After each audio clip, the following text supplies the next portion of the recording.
Trashing Paradise by Ruxana Khan. Close your eyes and imagine yourself on the tropical island of Bali in Indonesia. Picture blue skies and palm trees.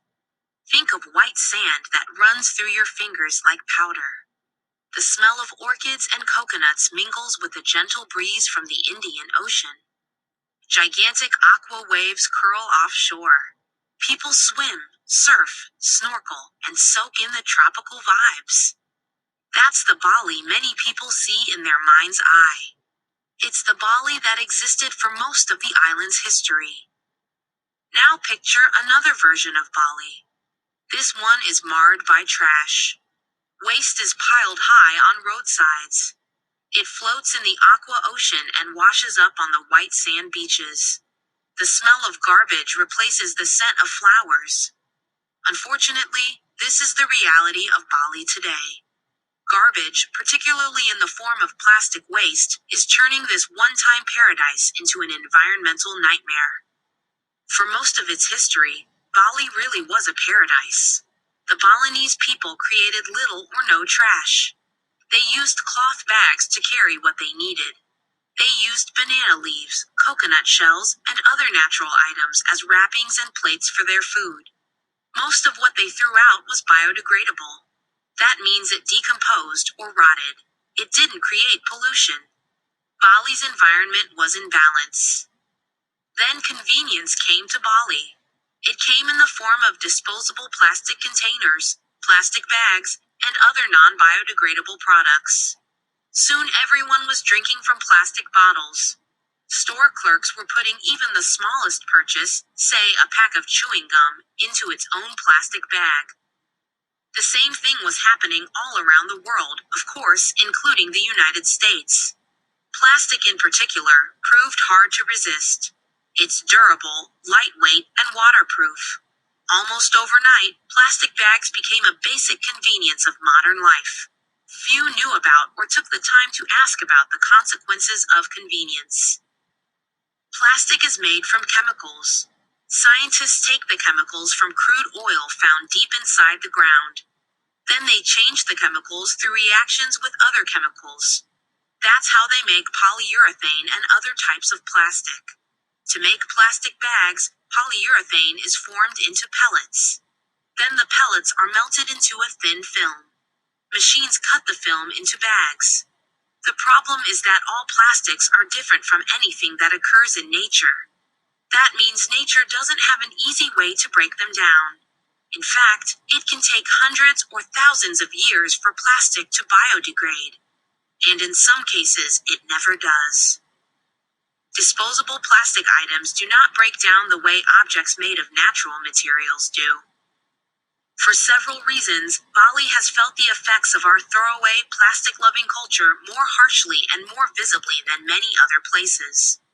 One reason is that Bali is a small island. At a little more than 2,000 square miles, it's about the size of the state of Delaware. Someone could easily drive around the whole island in a day. Trash can pile up quickly in such a small place. Another reason is that the Balinese are used to disposing of things by simply dropping them on the ground. When people carried food in banana leaves, this was fine. A dropped banana leaf soon breaks down and mixes with the soil. A dropped plastic container won't. However, long-standing habits are hard to break. In addition, many people simply don't consider the damage they're doing to the environment. Tourists are a third reason for the trash problem, a huge reason. More than 3 million tourists visit Bali each year. They account for a large percentage of the hundreds of tons of plastic waste the island produces each day. They drink from countless plastic bottles or plastic bags. Many small restaurants serve soft drinks in plastic bags with straws for convenience. They get takeout food in plastic containers. They carry souvenirs in plastic bags. Often, they dispose of their trash thoughtlessly. They drop it out of their rental cars. They leave it sitting on the beach. Because they don't live on Bali, many tourists feel no responsibility to keep the island clean.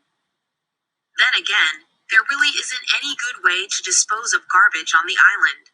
That's the fourth reason for Bali's trash troubles. According to one source, 75% of rubbish isn't picked up by any trash service.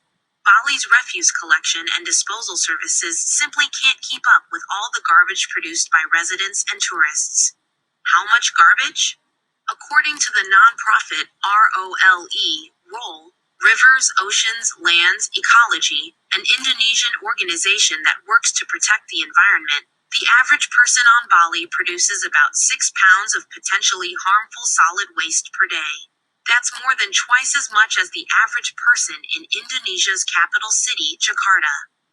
For the most part, the Balinese, like many other people around the world, take an out of sight, out of mind attitude toward trash. Rather than developing an adequate system for waste management, they hide or eliminate trash in any way they can. Many Bali businesses, such as hotels and restaurants, burn litter, including plastics, in public places. Bali isn't unique in this practice. Experts estimate that 40% of the world's waste is eliminated through burning. To put it mildly, that's not a safe solution. Plastic products are made of polyethylene, a type of gas.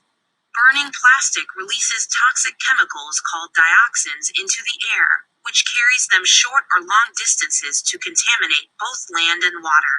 These toxins are linked to illnesses such as cancer, birth defects, and breathing disorders in both wildlife and people. Burning waste also releases carbon dioxide into the air. Studies link high levels of carbon dioxide to climate change. Other businesses and individuals in Bali simply dump trash in rivers or on the side of the road. In many cases, they don't want to pay the fees required to use legal dumping spots. Without safe, reliable ways to dispose of trash, Bali suffers from the buildup of discarded objects. ROLE reports that every 24 hours, people dispose of almost 530,000 cubic feet of trash along roadways and at illegal dump sites. That's enough waste to fill 6 Olympic-sized swimming pools. Beachside hotels often bury trash under the sand. Soon the tide comes up and washes the trash into the ocean. River trash often heads out to sea too. There it mingles with the trash that is washed or blown into the water from Bali's shore. Much of the trash eventually washes back onto the shore. Some of it will float far from the island, perhaps ending up in the Indian Ocean garbage patch in the North Pacific Ocean. This area of floating trash is at least 2 million square miles in size. About 90% of it is plastic. The patch is one of 5 spread across Earth's oceans. The Great Pacific Garbage Patch resides within this slow-moving zone that allows floating debris to accumulate. The patch's precise size is not known, but some scientists estimate it to be twice the size of Texas. Oyashio, Bering, Alaska, North Pacific, Equatorial Countercurrent, Hawaiian Islands, North Equatorial, Kuroshio, California, South Equatorial. Trash has a deadly effect on marine life. Plastic is the worst offender by far. Plastic doesn't biodegrade in the ocean. Sunlight and waves break some plastic items into smaller and smaller pieces, but they never disappear entirely. These tiny pieces are about the size of the plankton and algae that many sea creatures feed on. When birds or fish consume these plastic bits, they can get sick and die. If people eat the fish that consume the plastic, they can get sick too. Many animals mistake larger pieces of plastic for food too. Leatherback sea turtles are one example. These turtles have been around for more than 100 million years, but today they are endangered, partially because they mistake plastic bags in the water for jellyfish, their favorite food. When they try to swallow a plastic bag, they suffocate. Scientists also have found traces of plastic in the turtles' eggs. Birds also eat large pieces of plastic, confusing things such as bottle caps with food. Mother birds even mistakenly feed plastic pieces to their babies. Sometimes the birds' stomachs fill up with plastic. This signals to the birds that they are full, so they stop eating real food. Then they starve. Seals, manta rays, and black-tipped sharks have all been found with plastic in their stomachs. Plastic bags also wrap around these sea animals so they can't swim. Bags even suffocate the beautiful living coral on the floor of the Indian Ocean. Plastic trash can be dangerous to marine life.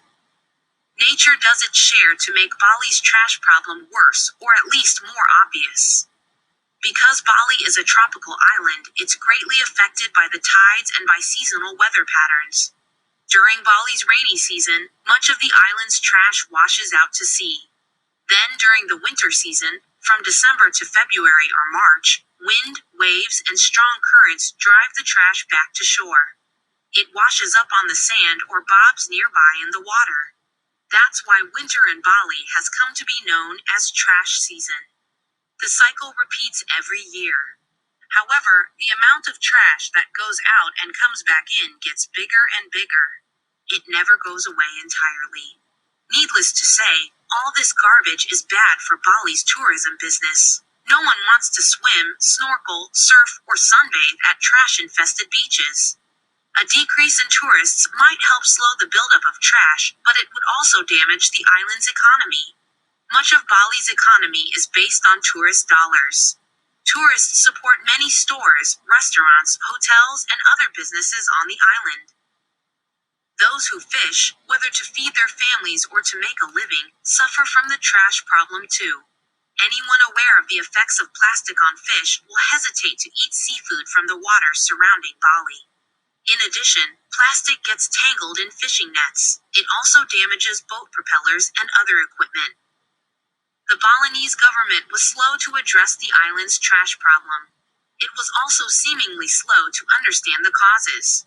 Bali's governor, Made Mangku Pastika, called the issue a natural phenomenon. He blamed the rains and the tides for the repeated cycle of trash washing out and back in again, but he didn't address the problem of where the trash came from in the first place. Understandably, he didn't want to point the finger of blame at tourists, or hotels, or restaurants, or any one group. However, to bring about change, everyone on the island had to become aware of the problem, and they had to understand their role in creating it. Because the government wasn't doing anything, it was up to individuals to take action.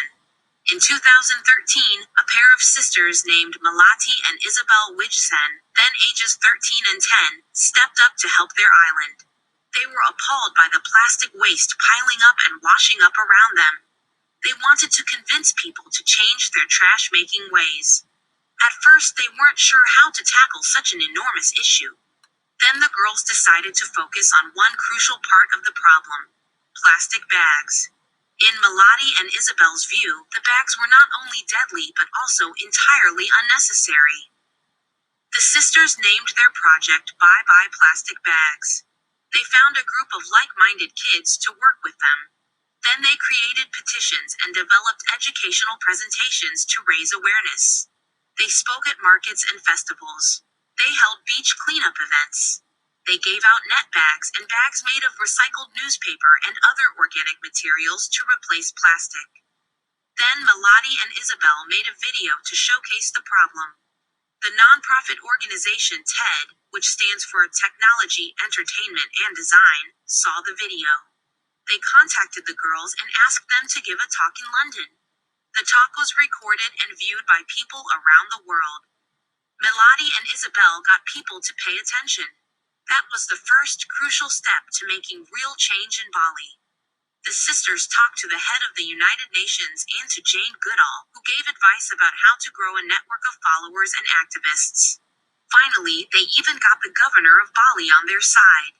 He signed a pledge that Bali would become plastic bag-free by 2018.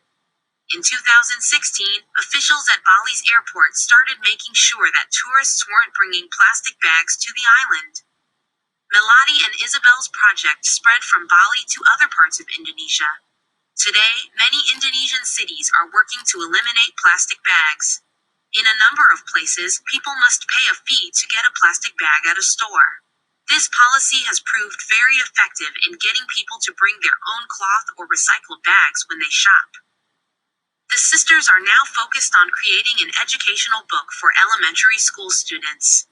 It will be filled with information about pollution, waste management, and alternatives to plastic bags and other plastic products.